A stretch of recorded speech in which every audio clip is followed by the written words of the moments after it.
President Donald Trump just won the US election, and analysts have begun to analyze what his win would mean for Africa.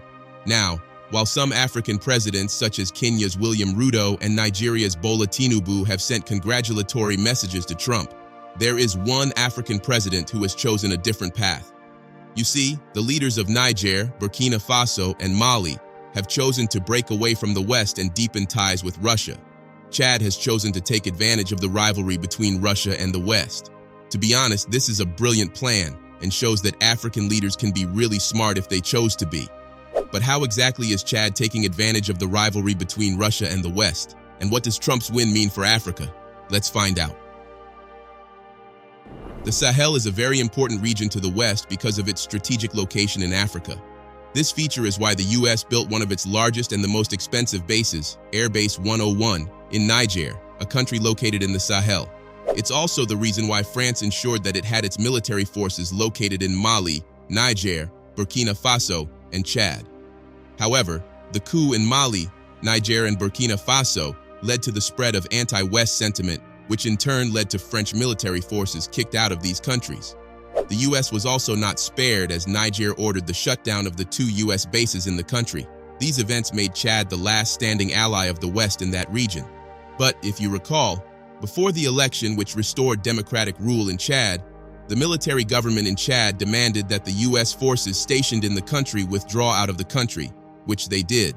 But after the election which was won by President Deby, Chad agreed for the US forces to return to the country on his terms. However, where it really gets interesting is the fact that even though Chad is still dealing with the US and France, it has begun to deepen ties with Russia. In early January, the president of Chad, President Deby, paid a visit to Russian President Putin to discuss diplomatic relations between both countries. In addition, the Russian Foreign Minister Sergei Lavrov paid a visit to Chad in June to continue the discussion started by the presidents of both countries.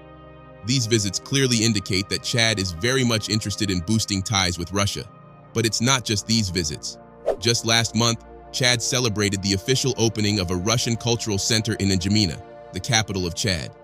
The Russian Cultural Center is a clear indication that Chad and Russia are strengthening cultural and media ties.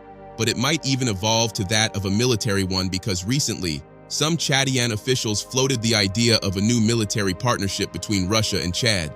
This means that overall, Chad has been deepening ties with Russia, the greatest enemy of the West.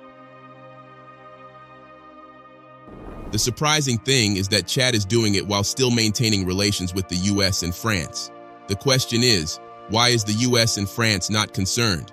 The fact is the US and France are actually concerned, but guess what? They cannot do anything about it. Do you know why? It's simply because Chad is currently the last stable ally the West has in Central Sahel. Mali, Niger, and Burkina Faso have shown no indication of rebuilding ties with the West, and Sudan, Libya, and the Central African Republic which surround Chad are all unstable and have a sort of relation with Russia. So if the US and France lose Chad, they would have lost the only ally left in the Sahel. The president of Chad knows this, and that is why he is not afraid to flaunt his relation with Russia in the face of the West. But it's truly surprising that Chad is deepening ties with Russia because since independence, Chad has been a major ally of the West, particularly France. Its strategic location has made it the perfect place for France to monitor its former colonies, which are important to its status as one of the top developed countries in the world. Chad has been a privileged arena for French military interventions and acts as a barometer of French commitment to its African clients. For instance, in the 60s and 70s, France intervened in support of Chadian government forces that were battling against the Frolinat. In 1982, Hissène Habré came to power with French support. When Idriss Deby overthrew Habré to take over power, France did not interfere. Instead, they supported him and continued to support him for 38 years until his death. France was also responsible for helping his son, who is now the current president of Chad, to take over power through a military coup after the death of his father. So looking through the history of Chad since its independence, one constant thing is France's presence and its interventions. The reason for this is that France attaches a great deal of importance to Chad because of its strategic location, from where it monitors the Sahel and Sahara region and dispatches troops for interventions throughout the region. But given the fact that Chad is now the last stable ally of the West in the Sahel region, the leverage the West has over Chad has eroded. This means that the Chadian government can do whatever it likes, including doing the opposite of what France wants. This was evident in early 2022, when France insisted that President Deby exclude himself from running for president and appoint Succès Masra as prime minister. However, Deby refused, and there was nothing France could do about it because there was the threat of Chad kicking French forces out of the country, and that is something that France wanted to avoid at all costs. In addition, Chad's strategic importance to France currently means that if France or the US wants to stay in Chad, it will have to support Chad no matter what. In addition to all these, just like in Mali, Niger and Burkina Faso, anti-French sentiment has started to spread in Chad. There is currently a growing demand not just among Chad citizens, but also among Chad political elites for French troops to withdraw completely from the country. A coalition of activists, including the Wakit Tama movement, announced that it will begin staging protests if France did not start withdrawing its troops by the end of 2023. These activists and political elites point out France's double standards in backing an unconstitutional takeover by the president after his father's death, and how in 2019 France released deadly airstrikes on rebels. Meanwhile, their purpose in Chad was supposedly to fight terrorists. This means that resentment against French forces might make it easy for opposition forces within the regime to mobilize against President Deby, and whoever will come in will definitely not be a friend of the French. However, Chad's deepening ties with Russia indicates a gradual strategic shift from the West. The presidency of Chad has realized that it can no longer depend solely on France and the US because of the growing anti-French sentiments, and so, even though it may not kick out the French troops, there is a need to diversify relations not just with Russia, but also with other countries. According to an expert, by visiting Moscow, Mohamed Deby was seeking to bolster his own authority domestically, as pro-Russian sentiments are strong in Chadian society. Deby is showing that he is not a French puppet and that he is developing relationships with alternative partners, the expert added. This statement is very correct because lots of political elites who have the power to remove President Deby from power are angry about the continued presence of France in the country. Somehow, the president is using his visit to Moscow to consolidate his stay in power. Before we proceed, here is a reminder for you to like this video, drop a comment, and subscribe if you haven't done so already. Now, what does this mean for France? One thing is sure, this meeting is only the beginning of Chad's current diplomatic relationship with Russia, and France is not happy with this meeting between a country that is its key ally in the Sahel and Russia, a rival of the West. But can France do anything about it? The answer is no. As we said earlier, Chad is very important to France because it is the only country in the Sahel that still houses French troops. So, given the fact that there is a growing anti-French sentiment in Chad, France would not want to do anything that would turn the government against it. This means that France would have to support the decision of the Chadian government to partner with Russia and look the other way if it wants to remain in the country.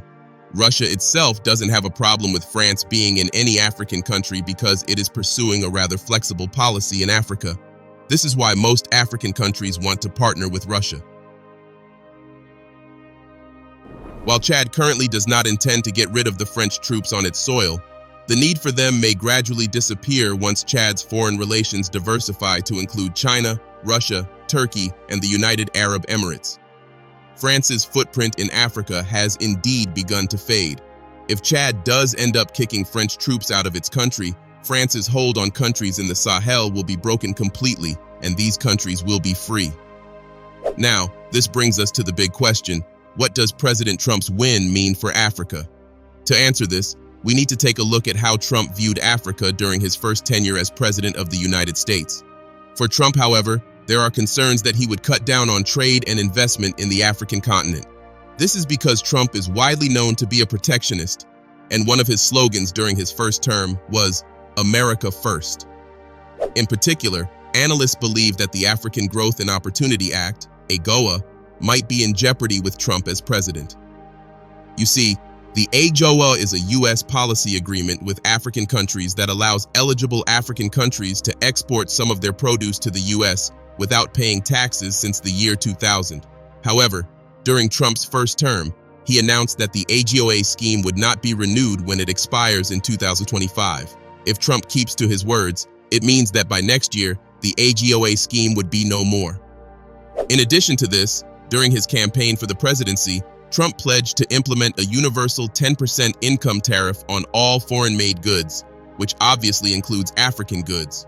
This tariff would no doubt make U.S. imported goods expensive, which means that African exporters would not be able to sell much of their products in the U.S. market. However, according to some analysts, cutting AGOA would not have much impact on African countries like South Africa, one of the largest exporters under the AGOA agreement, which exports mainly minerals and metals. According to them, the GDP of South Africa would shrink by just 0.06% because minerals and metals exported do not benefit from AGOA. But even if President Trump is not interested in AGOA, there is no doubt that he understands that if the U.S. is going to counter China's growing economic influence in Africa, it needs to maintain some level of partnership. This is why back in 2018, the Trump administration unveiled Prosper Africa, an initiative that assists U.S. companies wanting to invest in Africa, and the Development Finance Corporation, DFC, which funds development projects in Africa and around the world. So, given that there are now new players in Africa, including China, Russia, and Turkey, it is possible that Trump might not slash these policies in order to maintain a sort of relationship with Africa. Now, how would President Trump deal with U.S. aid to Africa? According to reports, Trump's last administration repeatedly made proposals to slash foreign aid worldwide. Not surprising given that one of its slogans was America First, although, at the time, Congress rejected his proposals. According to the Council on Foreign Relations, a Washington think tank, had the cuts been implemented, traditional U.S. policies with respect to health, democracy promotion, and security assistance in Africa would have been eviscerated. However, analysts believe that Trump's second term would see more pushback to cut foreign aid worldwide. In addition to this, there are concerns that Trump might shut PEPFAR, a long-running U.S. initiative that has poured huge sums into fighting HIV in Africa. In 2023, Republican lawmakers mounted significant opposition to PEPFAR, alleging that the program was promoting abortion services. It was granted a short-term extension until March next year, but Trump is known for being anti-abortion, so he may shut the door on this reprieve. In terms of immigration, President Trump's views are crystal clear. During his presidential campaign, he promised to deport 1 million people who do not have legal permission to be in the United States. This affects Africa because, according to U.S. Customs and Border Protection data, around 13,000 African migrants were present in the U.S. in 2022. By 2023, this figure had quadrupled to 58,000, and some of them speak of fleeing war, persecution, and poverty from their home country. Already, reports reveal that migrants from Kenya are worried that they will face discrimination with Trump as president. But this is not the first time that Trump would launch an anti-immigration policy. In his first term, Trump introduced measures that curbed immigration from several African countries, including Nigeria, Eritrea, Sudan, and Tanzania. Finally, what about security in Africa? How would President Trump deal with it? As you know, during Joe Biden's term as president, Russia, the greatest enemy of the U.S., has grown to become a reliable and dependable security partner of some African countries, particularly in African countries such as Mali, Niger, Burkina Faso, and Chad, where insecurity has grown to alarming heights. Unlike the U.S., Russia has stepped in as an ally, providing troops and arms to these countries. This has, however, raised serious concerns and alarms in the U.S. So the question is, will Trump offer support to African countries in an attempt to push Russia out? Well, according to analysts, even though the national security architecture in the United States perceives Russia as a threat, Trump personally has not acted as if he perceives Russia as a threat. In fact, there is a general speculation that Trump has a closer relationship with Russian President Vladimir Putin than he lets on. But aside from this, Trump has helped some African countries, including Nigeria, to deal with their insecurity issues in the past. However, all these are just speculations.